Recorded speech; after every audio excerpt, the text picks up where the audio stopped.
जागो जागो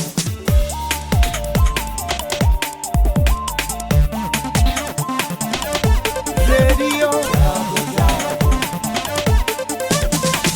रेडियो जागो 90.4 FM। नमस्कार, ये रेडियो जागो 90.4 FM है। अब आप अभय शंकर गौड़ से आज की हलचल सुनिए।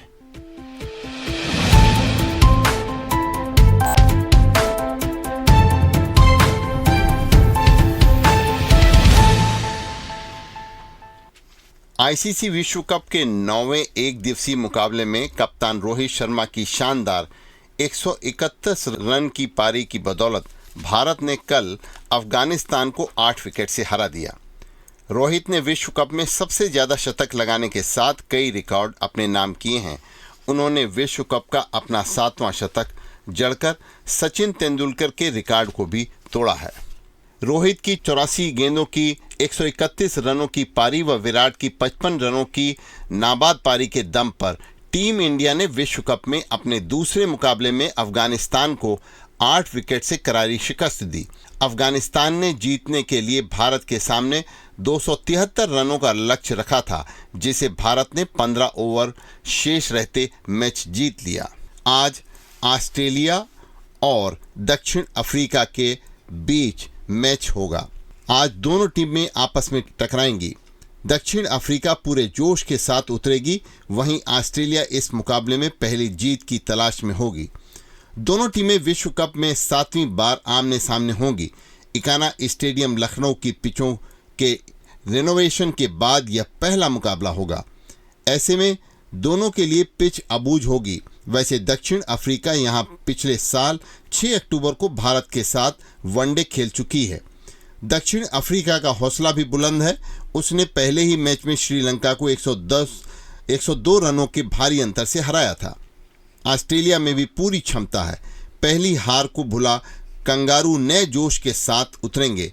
5 बार की विश्व चैंपियन ऑस्ट्रेलिया ने इकाना स्टेडियम में अभ्यास भी किया है।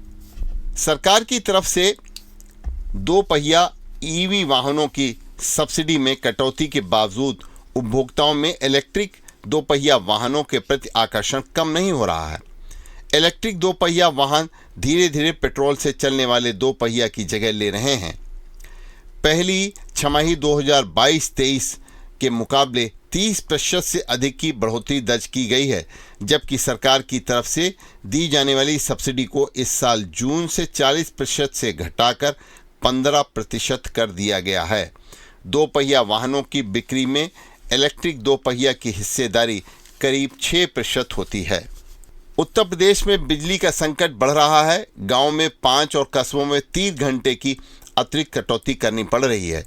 उम्मीद के मुताबिक मौसम ठंडा न होने और बिजली की उपलब्धता घटने से राज्य में बिजली का संकट खड़ा हो गया है। बिजली की उपलब्धता घटने की सबसे ज़्यादा मार ग्रामीणों पर पड़ रही है। लगभग 3000 मेगावाट कम बिजली होने से गाँवों को 5 घंटे से ज़्यादा की अतिरिक्त बिजली कटौती से जूझना पड़ रहा है। तहसील और नगर पंचायत वाले कस्बों में भी 3 से 4 घंटे की बिजली कटौती हो रही है। राज्य में 8 बिजली उत्पादन गृहों से लगभग 2615 मेगावाट बिजली का उत्पादन विभिन्न कारणों से ठप पड़ा हुआ है।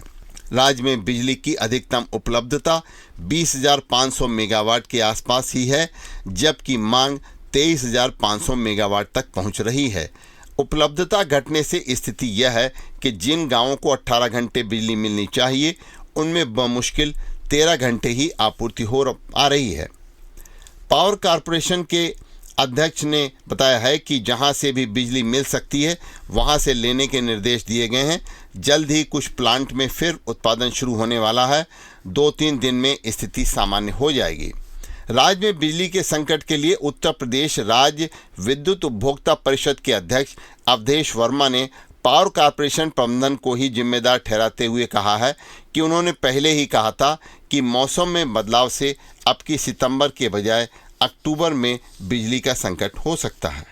उत्तर प्रदेश में निराश्रित गोवंश के संरक्षण के लिए 1 नवंबर से 2 माह का विशेष अभियान शुरू किया जाएगा।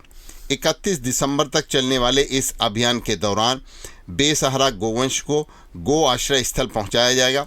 पशुधन एवं दुग्ध विकास मंत्री धर्मपाल सिंह ने कल योजना भवन में मीडिया से बातचीत करते हुए जानकारी दी कि इस अभियान को लेकर पूरी सख्ती बरती जाएगी। 31 दिसंबर के बाद कोई भी निराश्रित गोवंश खेत, सड़क या गलियों में दिखाई नहीं देगा और यह दिखाई देगा तो उसे कांजी हाउस भेजा जाएगा। इतना ही नहीं, गोवंश को छोड़ने वालों पर पशु क्रूरता अधिनियम के तहत कड़ी कार्रवाई भी की जाएगी। पशुधन मंत्री ने बताया कि गोवंश के भरण पोषण के लिए दी जाने वाली राशि को 30 रुपये से बढ़ाकर 50 रुपये प्रतिदिन किया गया है। उन्होंने कहा कि अब गाय के दूध के साथ गोबर पर भी कार्य किया जाएगा। प्राकृतिक खेती में गोबर के प्रयोग के साथ साथ इससे बने अन्य उत्पादों पर भी ध्यान दिया जाएगा। अपर मुख्य सचिव रजनीश दुबे ने बताया कि प्रदेश में 50 करोड़ डॉलर के गोबर का अनुमानित मूल्यांकन किया गया है। इस समय घर घर बुखार और डेंगू के मरीज मिल रहे हैं। बुखार बढ़ रहा है लोगों में और निजी अस्पताल ही एक सहारा बन रहे हैं। घर घर बुखार फैलने से सरकारी व निजी अस्पतालों में मरीजों की भीड़ लगी हुई है और सीएससी और पीएससी में उन्हें भर्ती करने में दिक्कतें आ रही हैं। हरदोई के बेनीगंज में, पाली में, कछौना में, माधोगंज में, बिलग्राम में और बावन में बुखार के मरीज रोज़ पहुंच रहे हैं और सीएससी में रोज़ाना बुखारों के इतने ज़्यादा मरीज पहुंच रहे हैं कि उनके मुकाबले में बेड उपलब्ध नहीं हो पा रहे हैं। ग्रामीण इलाकों की सीएससी पीएससी में उपचार भी न के बराबर हो पा रहा है। इसके चलते मेडिकल कॉलेज में बुखार के मरीजों का दबाव बढ़ रहा है।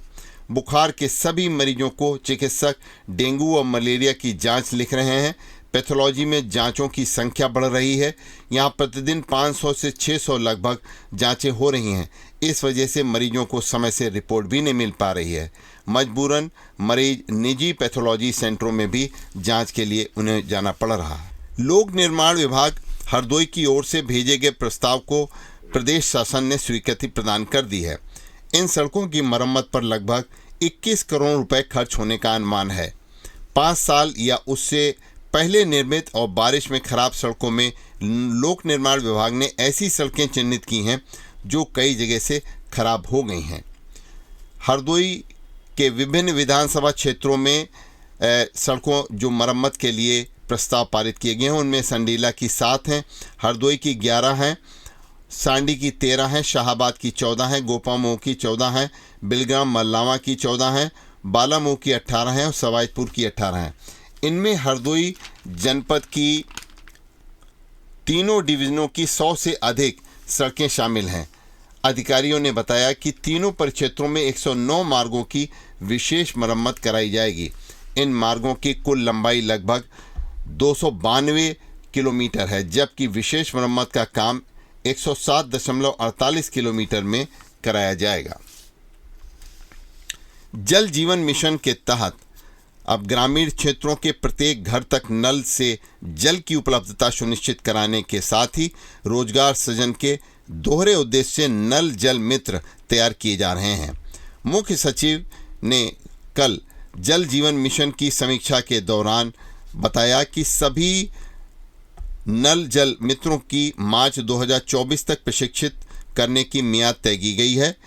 उन्होंने कहा है कि प्रत्येक ग्राम पंचायत में कम से कम एक प्रशिक्षित नल जल मित्र तैयार किया जाएगा। प्रदेश के मुख्य निर्वाचन अधिकारी कार्यालय से मिली जानकारी के अनुसार अब वोटर लिस्ट के संक्षिप्त पुनर्निरीक्षण का अभियान 27 अक्टूबर से शुरू होगा। इस बीच पोलिंग बूथ व मतदान केंद्रों के निर्धारण का काम भी पूरा किया जाएगा। ई मास्टर रोल फीडिंग में लापरवाही बरतने पर 18 पीओ सहित 36 लोगों से जवाब तलब किया गया है। जॉब कार्ड धारकों को रोजगार दिए जाने के साथ ही समय से भुगतान के लिए मनरेगा में ई मास्टर रोल की फीडिंग की व्यवस्था है। कार्यक्रम अधिकारियों अतिरिक्त कार्यक्रम अधिकारी ने मनरेगा वेब पोर्टल पर ई मास्टर रोल पर फीडिंग नहीं कराई है। फीडिंग में लापरवाही पर 18 विकासखंड के पीओ सहित 36 अधिकारियों से इस बारे में जवाब तलब किया गया है। परिषदीय विद्यालयों को आधुनिक तकनीक से जुड़ने में अब मदद मिलेगी। जिले में 3,446 विद्यालय संचालित हैं। इनमेमें 20 कस्तूरबा गांधी आवासीय विद्यालय भी शामिल हैं। सरकार की ओर से देश में 2,09,863 लैपटॉप टैबलेट विद्यालयों को पहुंचाने की व्यवस्था की गई है। जिले में 2,778 विद्यालयों में भी टैबलेट उपलब्ध कराए जाएंगे। इनमें अधिकांश में 2-2 टैबलेट दिए जाएंगे। टैबलेट विद्यालय के प्रधानाध्यापक और वरिष्ठ सहायक अध्यापक के नाम जारी होंगे। अभी आप सुन रहे थे अभय शंकर गौड़ से हलचल। ये रेडियो जागो 90.4 FM है। आप खुश रहें, स्वस्थ रहें, आपके सुखमय जीवन की हम कामना करते हैं। आइए सुनते रहिए रेडियो जागो 90.4 FM।